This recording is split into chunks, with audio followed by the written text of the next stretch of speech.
Friends இன்னைக்கு பீட்ரூட்ல ஒரு கூட்டு எப்படி செய்யலாம்னு பார்க்கலாம் வாங்க. அதுக்கு ஒரு மிக்ஸி ஜார் எடுத்துக்கலாம். ஏங்க ஒரு 2 பத்தை எடுத்துக்கலாம். அது நறுக்கி போட்டுருக்கேன். இஞ்சி பூண்டு போட்டுக்கலாம்.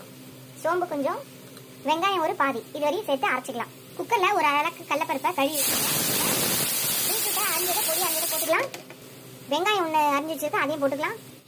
மிளகாத்தூள், வீட்டில் அரைச்ச மிளகாத்தூள் ஒரு அரை ஸ்பூன் போட்டிருக்கேன்.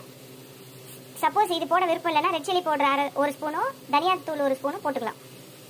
1/4 ஸ்பூன் மஞ்சள், அரைச்ச தேங்காய் விழுது போட்டுக்கலாம். இப்போ அளவு தண்ணி ஊற்றிக்கலாம். இது எல்லாத்தையும் நல்லா கலக்கி குக்கர் மூடி ஒரு 4லேருந்து 5 விசில் எடுத்துட்டு பார்க்கலாம். ஃப்ரெண்ட்ஸ், பீட்ரூட்டு கடலைப்பருப்பு எல்லாத்தையும் வேக வச்சால அது வெந்து எடுத்தாச்சு. ஓப்பன் பண்ணியாச்சு குக்கரை. நல்லா வந்துருச்சு. இப்போ இதுக்கு ஒரு தாளிப்பு கொடுத்துட்டு ஒரு கொதிக்க வைக்கலாம். கடாயில் தேங்காய் எண்ணெய் ஊற்றிருக்கேன். இதுக்கு சோம்பு ஒரு கரண்டி, ஒரு பட்டை, ஒரே ஒரு லவங்கம், கொஞ்சம் கருவேப்பிலை, இதை போட்டு தாளிச்சிக்கலாம். வெடிச்சிச்சு. இப்போ இதை எடுத்து இந்த குக்கரில்